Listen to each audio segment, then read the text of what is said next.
I came to this place to build the impossible. You came to rob what you could never build. A hung, gaping at the gates of Rome. Even the air you breathe is sponged from my account. Well, breathe deep, so later you might remember the taste. You get to the bathysphere in the rolling hills. That'll take you straight to the devil himself. And then all debts will be paid in full. And welcome back, Amiibros, to Bioshock. In the last episode, the sub containing Moira and Patrick exploded, courtesy of Andrew Ryan, cutting off our escape and leaving us trapped in Rapture.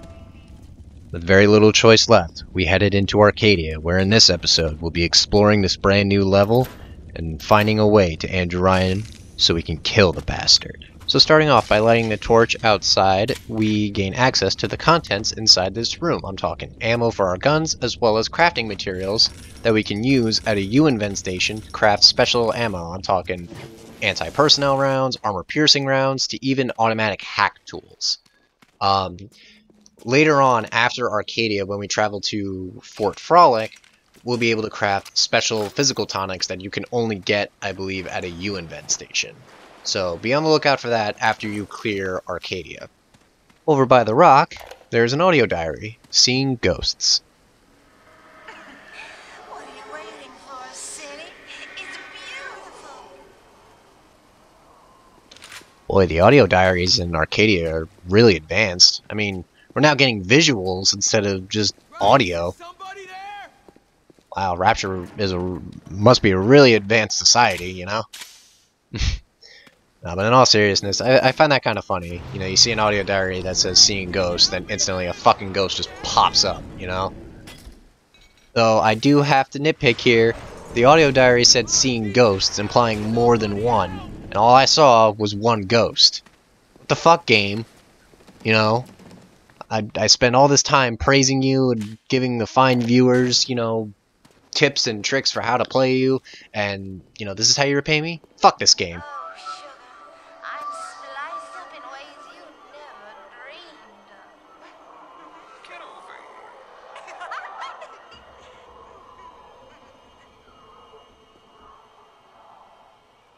here. See, it would have been more accurate to put Seeing Ghosts right there, because you see more than one. Ah, the nerve of some developers, I tell you, man. But aside from that,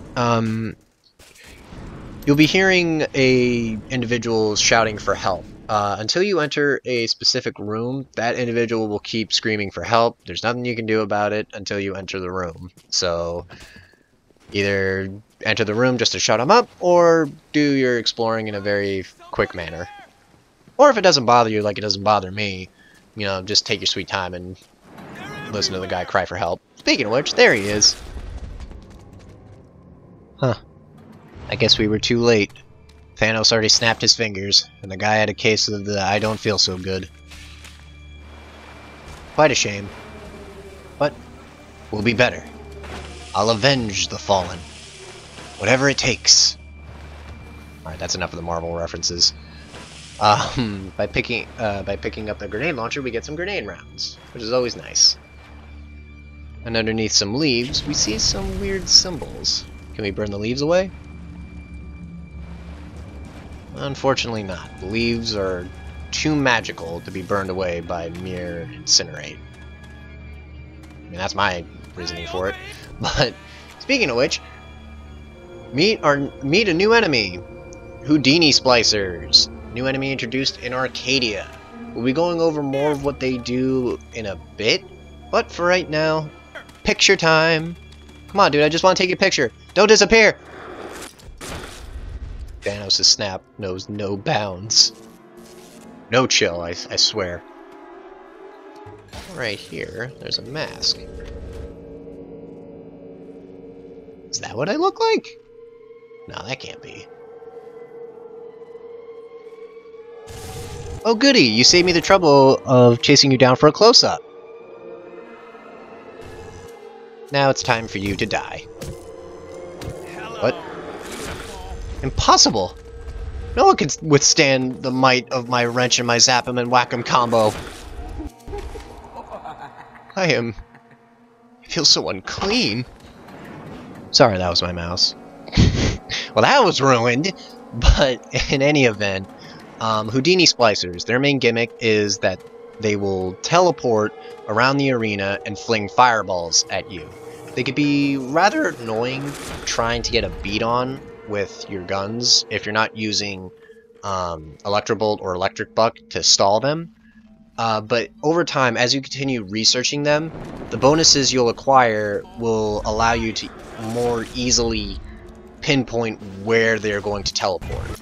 I will say this though, make researching Houdini splicers your #1 priority, or at least up there, as the more you research Houdini splicers, the closer you get to acquiring a really, really good physical tonic.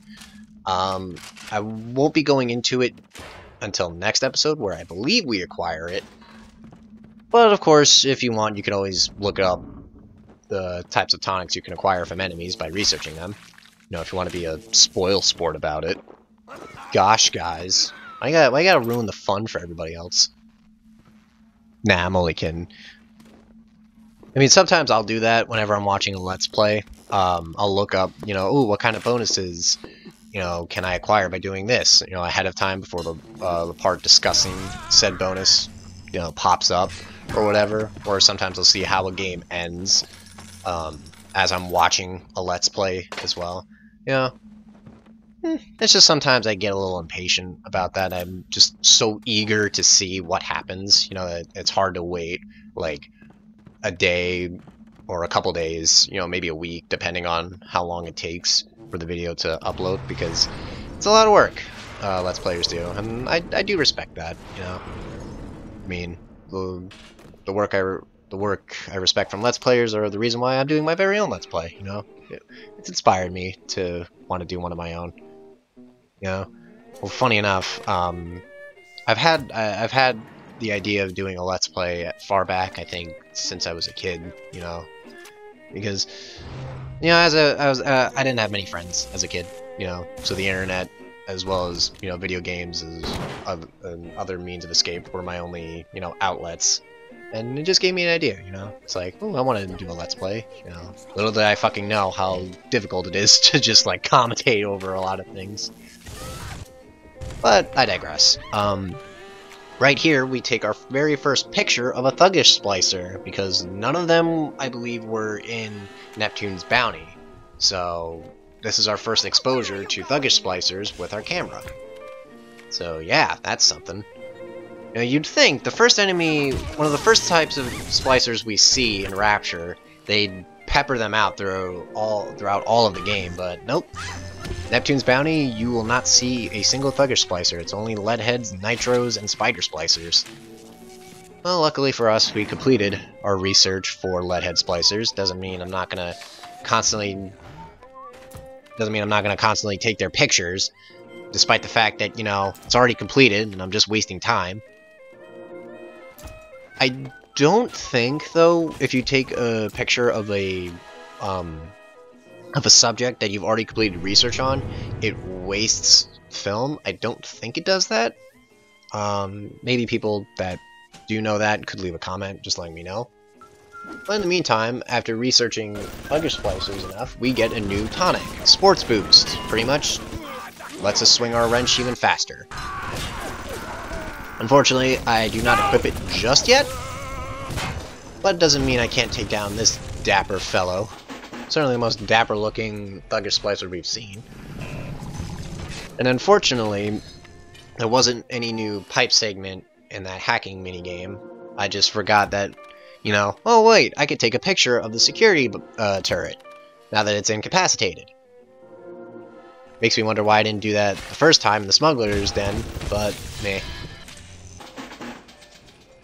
And I just can't seem to take a picture of a security turret without getting shot for my troubles. But you know what? It just means I'm the most hardcore photographer of all time, you know?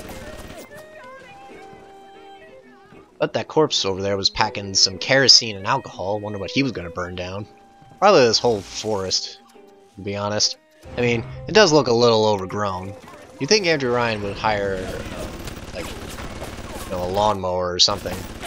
A lawnmower? What the fuck? Of course, he's going to hire a machine to do it. Like, a mower or something to keep Arcadia in check, you know? Lawnmower, fucking hell. I mean, it wouldn't be out of the realm of possibilities. I mean, we're seeing security bots and security turrets unmanned, so it's not that far-fetched to see a machine-operated, or an unmanned lawnmower come around and clip a few weeds in Arcadia and make it more pleasant for people. No, it's certainly possible. I mean, the whole city should be impossible, but look at that. You know, Andrew Ryan did it. A whole bunch of people built this place, so I don't know. A machine-operated lawnmower would certainly be possible, I feel. You know, given enough time. I mean, the three core ideas that make up Rapture are science, art, and industry, which we have seen throughout these areas. You know, Medical Pavilion was, you know, science and art, kind of a weird combination. And then Fontaine Fisheries was industry, and then I guess, you know, Arcadia would just be science alone. You know, interesting stuff, you know, that you get exposed to in the game, and you see, you know, how that correlates with the setting, you know? But as you saw right there, that is a trap bolt. Pretty much, you walk into it, you get electrocuted, dealing damage to you. One way of tripping the wires is either by using telekinesis and sending something into the wire, or having an enemy be stupid enough to run into the wire because they're so obsessed with killing you. Because I guess they overheard Ryan's PA announcement that, you know, hey, if you kill this guy, you get 1,000 Atom. I wonder where Andrew Ryan would get that 1,000 Atom. Hopefully not by harvesting little girls, because, you know, if that's the case, then Andrew Ryan really is a dickhead. I mean, it's not like he can control the little girls, I think. I don't know if the pheromone stuff extends to them, or even the big daddies for that matter. Something to look into, I feel. But as this lady throws a fit, we're gonna keep taking her picture. You didn't say cheese.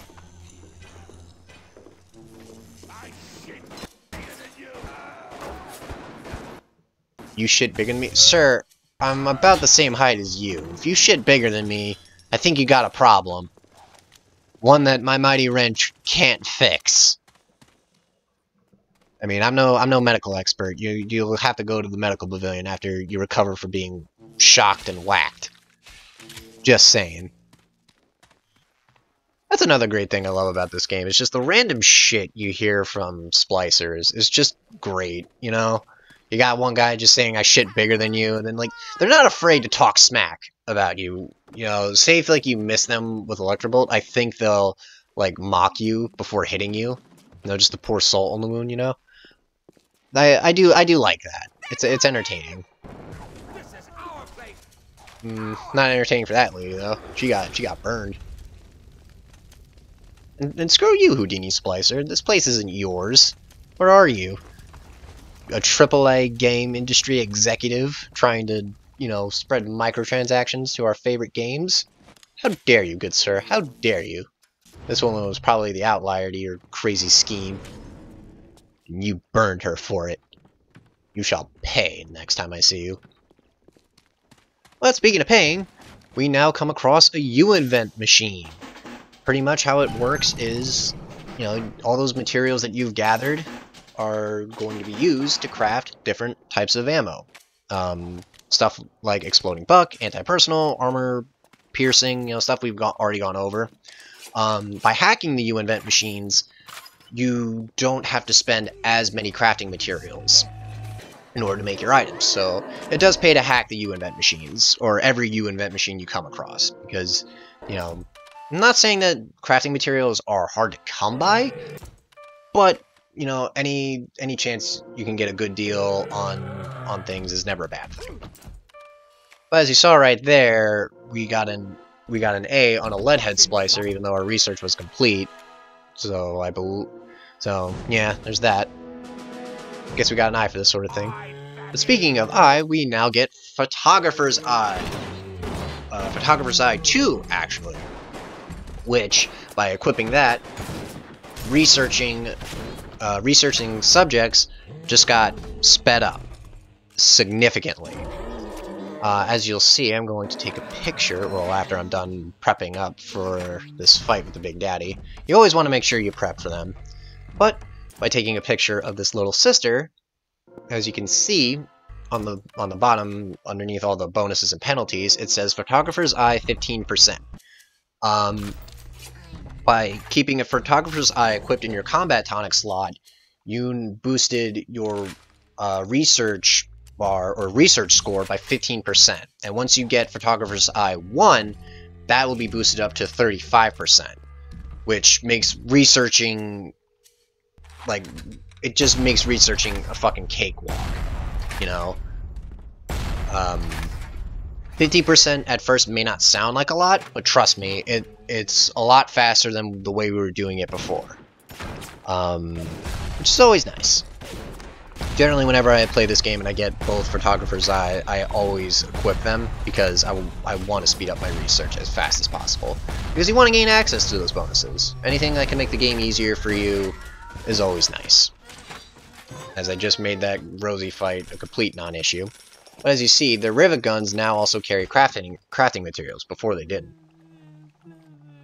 But as this little girl cries, we'll rescue her.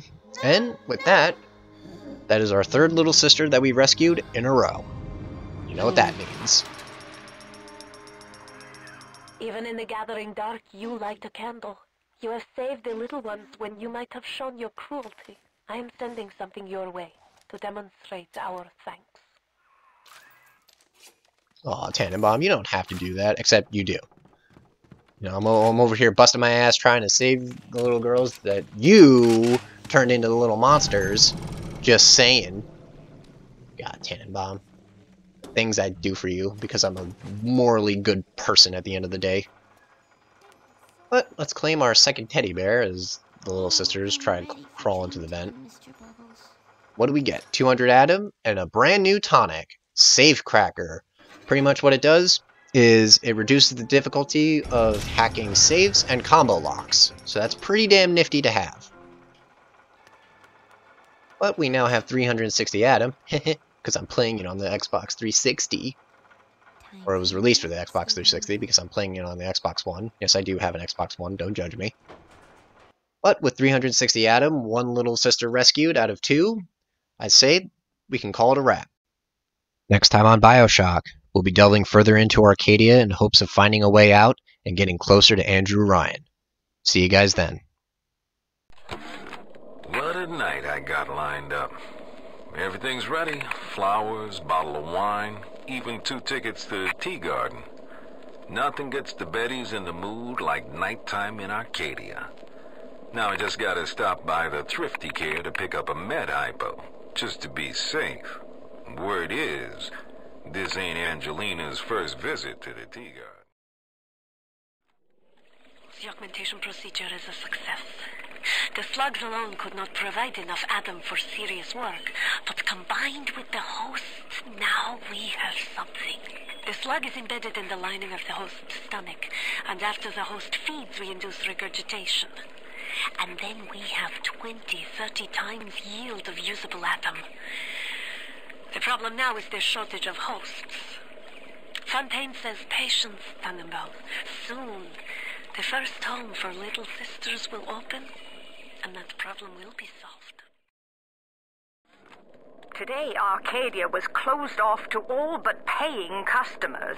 The man hires me to build a forest at the bottom of the ocean and then turns a walk in the woods into a luxury. Ryan asked, should a farmer not be able to sell his food?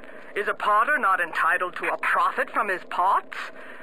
I started to argue with the man, and then I remembered who signed my checks. The only thing worse than a hypocrite is an unemployed one. Seems like some poor blighters have started seeing ghosts. Ghosts? Ryan tells me it's a side effect of this plasmid business. One poor sod's memory is getting passed on to another through genetic sampling. Leaks, lunatics, rebellion, and now bleeding ghosts. Ain't life in Rapture grand?